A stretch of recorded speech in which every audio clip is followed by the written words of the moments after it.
I feel like sports owners, they don't own a thing. They're custodians. The only reason these teams have value is because the fans give them value. Right. So it's a weird thing, right? It's not like I'm buying business widget that makes this widget over here and all this stuff. And so the Packers ownership structure to me is actually a correct way to do it. The community should own it, and there should be a board and all of those things. If that is how more NFL teams were structured, I think the New Orleans Saints may be headed in that direction in a strange way that they're done. You told me the Chicago Bears went that route. It wouldn't completely shock me considering that's a team that's never been sold, right? It's still the same family-owned business. Right. It would make a lot of sense to me. What would that look like? And what would the league look like under that? It would be a more powerful commissioner, I would imagine. I think it would be a more powerful commissioner. I also think it would be, spitballing off the top. I think that it would be a more powerful union because you would have 32 teams that are structured more like a corporation with a public board and 10Ks and 10Qs and annual reports. I mean, the only reason you guys know half the stuff you know about the league is because the Green Bay Packers has to report it publicly. You do, and we extrapolate. And so, look, I think that would be a completely different animal. Do I think it'll ever happen? No. Right. I think that these have become such profitable centers that you can, to your point earlier, you have the ability to socialize your cost and privatize your wealth. Mm-hmm. And I don't know of any other institutions in America where like Lowe's and Home Depot, the two largest hardware stores in the country are allowed to merge. They are allowed to basically eliminate every threat of competition that has ever existed to the NFL has been eliminated brutally. Right. Because nobody else has a antitrust exemption. No one else is covered by the Sports Broadcasting Act, right? Which allows those entities to negotiate unitary television deals, which really kind of separates it from baseball as well, right? And then at the up until recently, the NFL head office was a 501c6 nonprofit. So I start off with the book with this rhetorical question: if you and I are different. If the average person was blessed with a business that generated $25 billion a year, and you answered to no one, what would you do? And I think these people do it. I think at the end of the day, they create a system where there is no, I think the best example that I can come up with is, I wrote an article for Yale about the Rooney Rule a few years ago because it is basically a joke. On any level, it's a joke. It's the only rule that the National Football League has ever placed upon itself that it doesn't follow. Right. Yeah, They have to follow the Rooney Rule unless they have an exception to the Rooney Rule. Right. And we all know they break the rule. Right. Sean Payton. The most recent example, I think, is Sean Payton in Denver, right? Yeah. Where the owner already knew they were going to hire, and they were like, 100%. Okay, how do we go around this? How do we get around this? 100%. So you have this organization that answers to no one. And nonetheless, when you look at the Rooney Rule, you can make a prima facie case that there is discrimination going on in the National Football League. Yet you and I know that not one attorney general has ever applied their own anti-discrimination laws against the team that resides in their state. Mm-hmm. So these are a group of people who have become extremely comfortable with being above the law. Are they too popular? Because, you and I both know, do I think attorneys general would go after the NBA if there was a rule like this being mismanaged? Good question. The answer is yes. Yes. If any other sport, like football right now, is politically untouchable because it's so popular.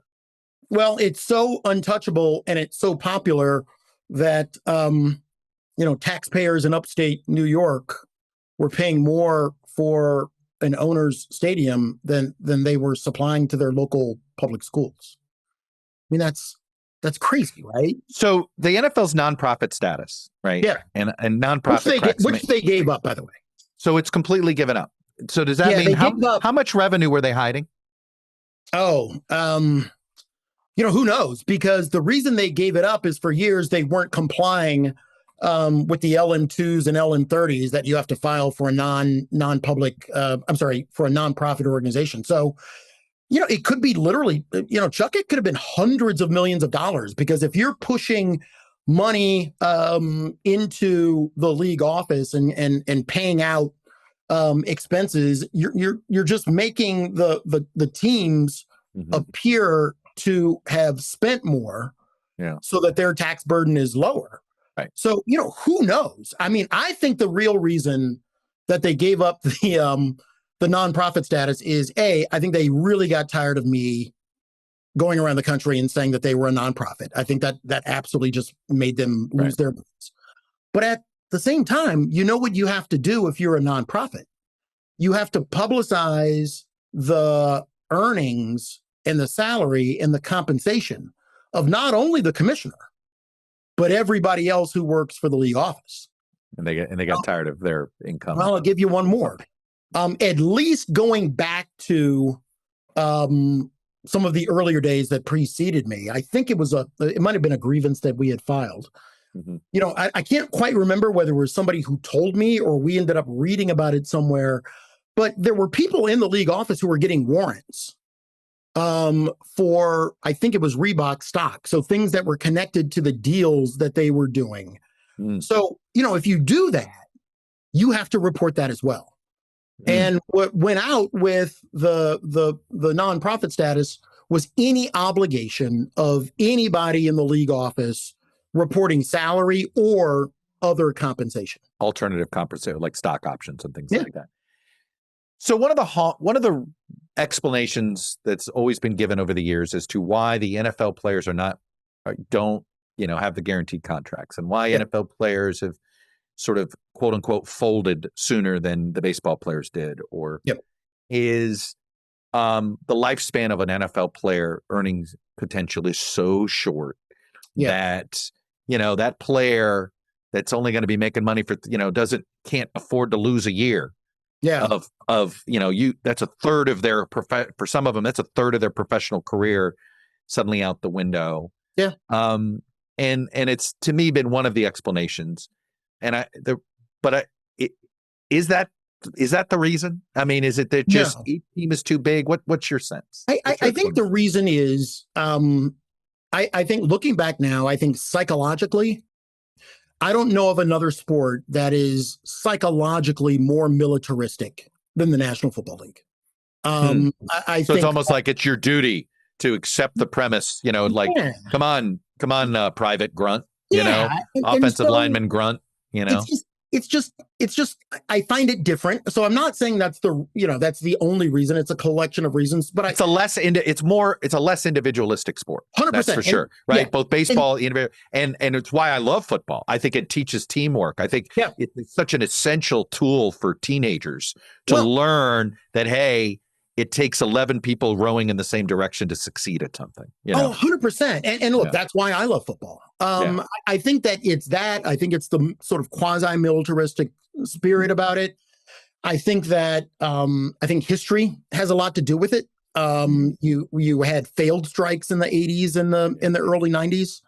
And look, my job is to try to build a level of solidarity and willingness to be a martyr. And if I couldn't do that, that's a failure on my part. So I think it's a combination of things that makes it tough. But, the thing that I loved during my time there, I can think of 2 times when the players came together. And first was, as you remember, when the president gave that speech in Huntsville, Alabama, that I'm sure he didn't understand it, that he basically called every NFL player's mother a B.